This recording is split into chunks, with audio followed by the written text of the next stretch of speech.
நிர்வாகிகளுக்கும் இந்த நேரத்தினுடைய நன்றியை மாவட்ட கழகத்தின் சார்பாக தெரிவிக்க நான் கடமைப்பட்டிருக்கின்றேன்.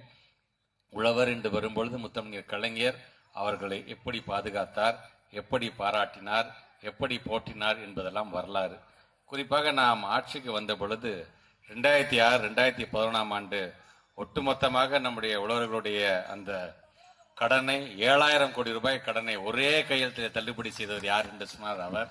அவருடைய வழியில் நம்முடைய மாண்பு தமிழ்நாட்டு முதலமைச்சர் அவருடைய கடனை எல்லாம் ஏறத்தாழ 12,500 கோடி ரூபாய் கடனை முழுமையாக தள்ளுபடி செய்தவர் நம்முடைய மாண்புக்கு தமிழ்நாட்டு முதலமைச்சர். நாம இவ்வளோ அப்படி அவங்கள பாதுகாத்துட்டு இருக்கிறோம். ஆனா உங்களுக்கே தெரியும், உழவர் மக்களுடைய கழுத்தை நெருக்கின்ற விதமாக 3 உழவர் சட்டத்தை கொண்டு வந்து அந்த ஒன்றிய அரசு எப்படியெல்லாம் அதுக்கான நெருக்கடியை தந்தது என்று அதையும் எதிர்த்து போராடிய காரணம் இன்னைக்கு அதிலையும் பின்வாங்கி இருக்குது என்று சொல்லும் பொழுது அந்த வெற்றியும் அந்த வெற்றிக்கான குரல் எங்கிருந்து முதலில் ஒலித்தது என்று சொன்னால் நம்முடைய தமிழ்நாட்டில் நமது மாண்புக்கு தமிழ்நாட்டு முதலமைச்சருடைய குரலாகத்தான் அதுவும் இருந்தது என்கின்ற அந்த பெருமையோடு இன்றைக்கு உங்கள் முன்பு நாங்கள் நின்று கொண்டிருக்கின்றோம். அப்படி தொடர்ந்து நம்முடைய உழவர் பெருமக்கள், நம்முடைய பண்பாடு, நம்முடைய கலாச்சாரம் என்று ஜனவரி மாதம் முழுவதும் நாம் அதை கொண்டாடுகிறோம் என்று சொல்லும் பொழுது உங்களுக்கே தெரியும், ஒன்றிய அரசாங்கத்தினுடைய அந்த தேர்வை என்னைக்கு வைக்கிறாங்கன்னா ஜனவரி மாதம் 15, 16 யூஜிசியோட நெட்டு தேர்வு. ஆக நம்ம எப்படியெல்லாம் நம்மளை வஞ்சிக்கணும், நம்முடைய பண்பாடு கலாச்சாரத்தை எப்படியெல்லாம் குறுக்கிடுங்கிறது உட்காந்து யோசிச்சு செய்வாங்க போல இருக்கு. அதனால தான் இன்றைக்கு நம்முடைய சட்டமன்ற உறுப்பினர் அப்துல் சமத் சொல்லும் பொழுது இந்த கல்வி என்று வரும்பொழுது படிச்சு ஒவ்வொருத்தரையும் சொல்றோம். நாங்க எதுக்காக சொல்லிக்கிறோம், மாநில பட்டியலுக்கு கொடுத்துருங்க, எங்க பிள்ளைங்களை நாங்க பாத்துக்கிறோம், எங்க பிள்ளைக்கு என்ன தேவைன்னு எங்களுக்கு தெரியும், நாங்க பிள்ளைங்களுக்கு படிப்பு சொல்றோம், நாங்க எதுக்காக சொல்லிக்கிறோம். 2 நாட்களுக்கு முன்பு கூட ஒன்றிய அரசாங்கத்துடைய தரவு என்ன வந்திருக்கிறது சொல்றாங்க, இடைநிற்றலே இல்லாத மாநிலம் எதுவென்று சொன்னால் அது தமிழ்நாடு என்கிற பெயரை நாம் பெற்றிருக்கோம் என்று சொல்லும்போது எங்களுக்கு என்ன செய்ய எங்களுக்கு தெரியும், எங்ககிட்ட நீங்க கொடுத்துருங்க. உடனே இதை சொன்னால் அந்த மாநிலத்தில் தேசிய கட்சியினுடைய மாநிலத்தில் ஒரு தலைவர் அக்கா தமிழிசை சொல்றாங்க, அன்பில் மகேஷ் பொய்யாமொழி அவர்களே வரலாறை தெரிந்து கொள்ளுங்கள், இது எப்பொழுது மாநில பட்டியலிலிருந்து எங்களுக்கு வந்தது தெரியுமா, கன்கரண்ட் லிஸ்ட் எப்போது வந்து தெரியுமா, எந்த ஆட்சி காலத்து வந்தது தெரியுமான்னு சொன்னாங்க. நான் திருப்பி சொல்றேன், அக்கா அவர்களே, கன்கரண்ட் லிஸ்ட் அப்படின்னாலே அது ஒத்திசைவு. அந்த ஒத்திசைவு என்று சொன்னா 2 பேரும் சேர்ந்து கலந்து முடிவு எடுக்கலாமா எடுக்க வேணாமா, உங்களுக்கு அது ஒத்திசைவோடு இருக்கிறதா என்று கேட்கணும். இதுவரைக்கும் யாரெல்லாம் இருந்தாங்களோ, காங்கிரஸ் பேரக்கம் இருந்தது என்று சொன்னாலும் எந்த ஒரு நெருக்கடியும் கொடுக்காமல் உங்களுக்கு என்ன வேணுமோ அதை நீங்க செஞ்சுக்கோங்கன்னா சொன்னாங்க. தவிர யாரும் உள்ள குறுக்க போந்துட்டு இதை ஒத்துக்கிட்டு இதை கையெழுத்து போட்டாதான் உனக்கு நான் பணம் தருவேன், இதை நீ ஒத்துக்கிட்டாதான் உனக்கான நிதியை தரணும், இது வரைக்கும் யாரும் சொன்னதில்லை. முதல் முறையாக இப்ப புதுசா நீங்க ஆரம்பிச்சிருக்கிறீங்க. என்ன சொல்றீங்க, மும்மொழி கொள்கையில நீ கையெழுத்து போட்டாதான் நான் உனக்கு இந்த காசை தருவேன் அப்படின்னு சொல்றீங்களே, அது எப்படி சொல்றாரு அந்த அமைச்சர், அந்த மாநிலத்தினுடைய யூனியன் மினிஸ்டர் என்ன சொல்றாரு, ஒன்றிய மாண்புமிகு அமைச்சர் என்ன சொல்றாரு, கையெழுத்து போடுங்களேன், வித்தின் ½ hour பணத்தை தந்துடுறேன், இது ஒரு பிரச்சனையே இல்லை என்று சொல்லக்கூடிய அளவுக்கு நம்ம பிளாக்மெயில் பண்ணிட்டு இருக்காங்க. ஆனா தமிழ்நாட்டோட முதலமைச்சர் சொல்றாரு, நம்முடைய கொள்கையை விட்டு அந்த பணத்தை வாங்க அவசியம் இல்லை, அது எவ்வளவு ஆனாலும் சரி அதை நான் பார்த்துக்க, தைரியமா நீ கல்வித்துறையை நீ பார் என்று சொல்லக்கூடிய முதலமைச்சர் இன்னைக்கு நாம் பெற்றிருக்கின்றோம். அப்படி இன்றைக்கு எவ்வளவு நெருக்கடி வந்தாலும் சரி அதெல்லாம் முதலில் தள்ளிவிட்டு நமக்கான கொள்கை இருக்கின்றது, நம்முடைய பிள்ளைகள் நாம பாதுகாப்போம் என்கின்ற விதத்தில் இன்றைக்கு எல்லா விதத்திலும் முன்னேறிய ஒரு மாநிலமாக நாம் இருக்கிறோம் என்று சொன்னால் நம்மளை வழி நடத்தி கொண்டிருக்க அது எங்களுடைய ஹெட்மாஸ்டர் மாண்பு தமிழ்நாட்டு முதலமைச்சர் இருக்கும்போது நமக்கு வேற என்ன கவலை வேண்டும்.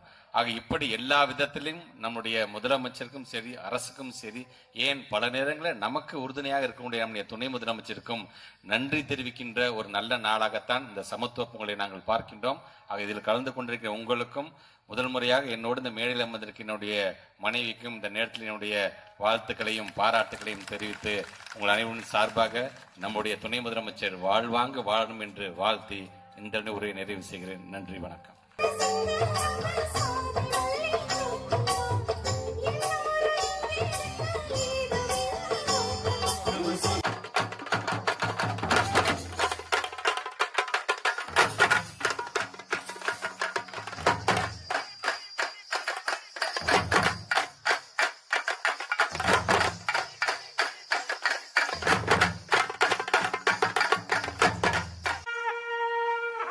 ஆடாத கால்களையும் ஆட வைத்து முழங்கியது பறையிசை சமத்துவ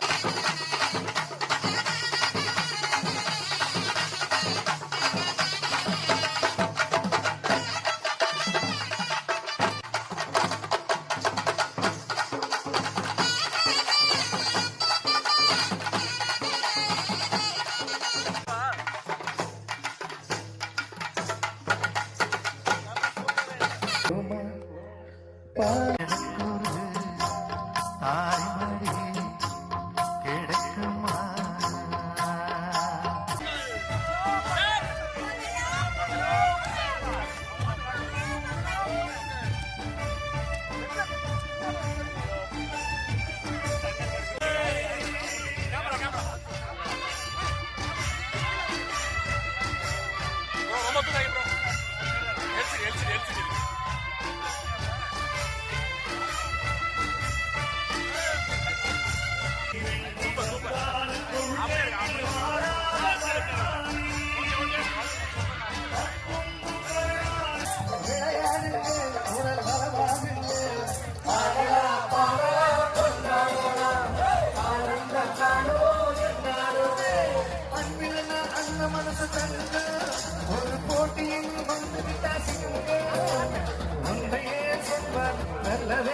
என்ன பாட்டு வேணும்னு நீங்களே சொல்லுங்க. துணை முதல்வர் அவர்களுடைய கலை இளைஞரணி செயலாளர் அண்ணன் உதயநிதி ஸ்டாலின் அவர்களின் 47வது பிறந்த நாளை முன்னிட்டு இந்த மாபெரும் சமத்துவ துணை முதலமைச்சர் அண்ணா அவருடைய பாடல்.